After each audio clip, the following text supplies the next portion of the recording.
Hello Bella. Hi Bella. What's up? Say meow. Say meow. Say meow.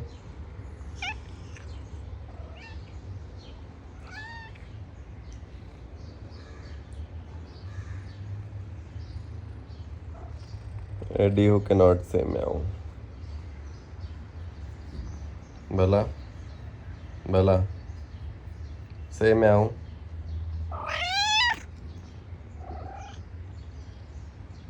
Hi, I'm Dev Purbia and welcome back to my channel Lost and Found. Today's topic is a bit interesting because it talks about a bit of sadness and how I dealt with it. To start with, I've had 6 cats and my favorite was Bella. I'll start with how I got her. So it so happened, I think in 2012, I had shot this Siberian Husky pups in Bangalore and I was like, they are so cute, so cute. But I felt like unfair to keep a dog and especially husky.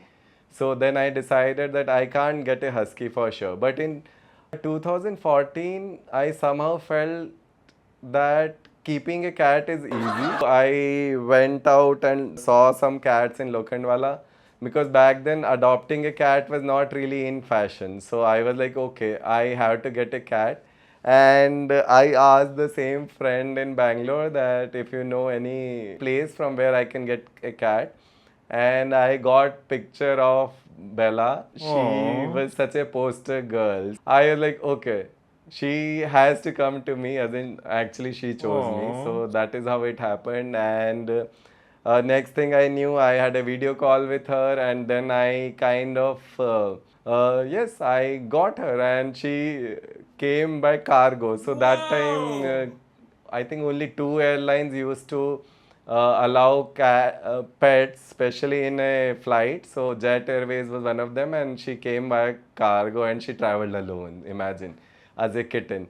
So I got her, and then yeah, she was super special to me. She was a champion cat, and I think in 2023 she got diagnosed with cancer. It became life threatening in 2024, and she passed away last year in September. Universe has funny way of preparing you for different things in your life, and in this case what happened is I had started this special morning routine, and as a part of the morning routine, I was doing this scribe practice. Like, so if you've seen my morning routine video, then there was a part where I started writing gratitude journal. When I started the morning routine, I had to look for that what I have to write. I picked up this book called The Magic. It was about gratitude practice. So before Bella passed away, I think 15 days before that, I was doing this writing practice where I wrote 10 things to be grateful for every day. Obviously, Bella was part of it, and this helped me quite a bit. I was so thankful for her. The second thing which super helped me was like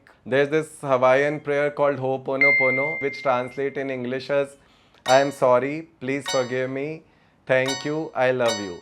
So the day she passed away, universe had sent me a message that I had to let her go. That morning was kind of difficult in a way because I had never seen her in that state, and it was super weird that as soon as I woke up in morning and I kept hearing this message that I have to let her go. So lot of times in our life we want to choose an outcome actually which is kind of selfish, and this has happened to me at various points in life that I don't wish for outcomes, to be honest. Like, I would wish whatever is best for the person should happen. So in this case, I think she must have been in pain, so it was best for her to go, or I had to let her go because I was holding her back over here.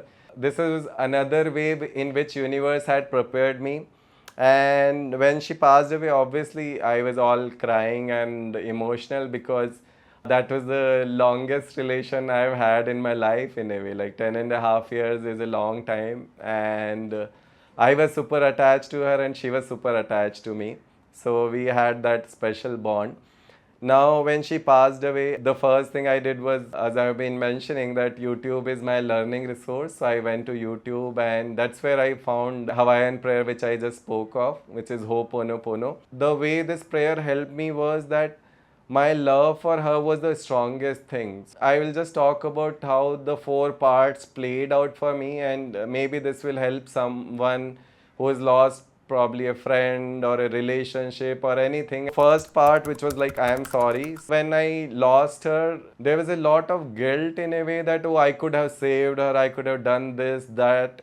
But it's kind of funny in a way that, like, once the person, or in this case Bella, once she was gone, there's nothing you can do about it. It's all in past, right? All the sorries or guilt that you feel that you could have saved that person or event or relationship is all in past. You can't really change that. So then coming to the second part, which is asking for forgiveness, because there is a guilt factor, but you also feel responsible at times, and you could get into that self blaming mode that, oh, I didn't do this, I couldn't maybe give her medicine. If you have had a cat, you know how difficult it is to give them medicine, right? So I might have missed some doses. There are a lot of things which play out on your mind, but again, as I said, like, it's in past. And the kind of belief I have that if I'm wishing best for a person, I can't decide the output, right? And I can't go in past and say that, oh, I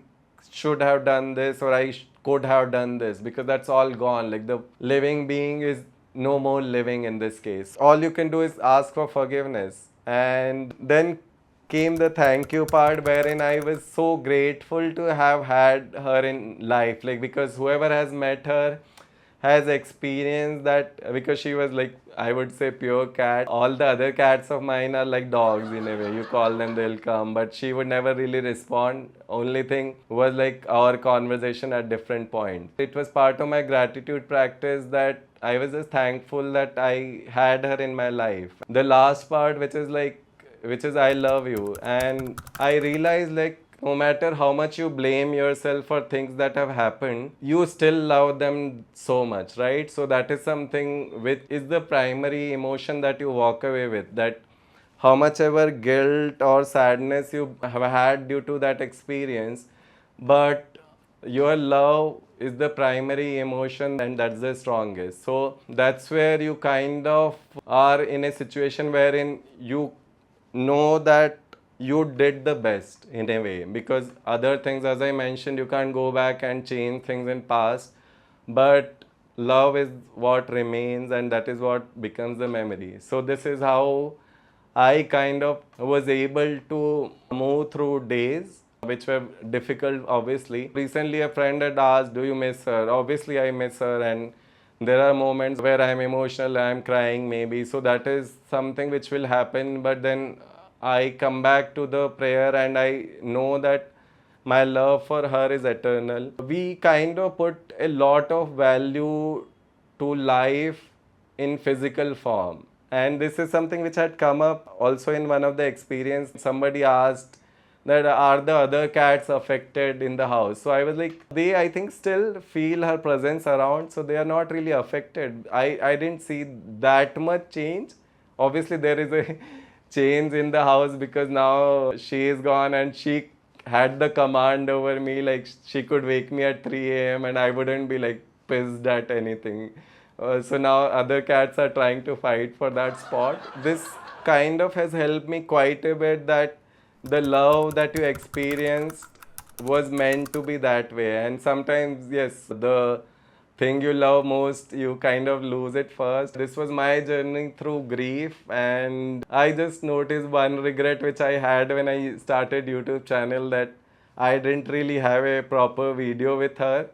But then I went back and saw that she had a passing presence in the first video which I uploaded on YouTube. And yes, that's where she was. She was my first, and she was the first to go as well. So yeah, I hope this helps someone who is probably grieving through experience of losing someone. And yeah, thanks for listening to me.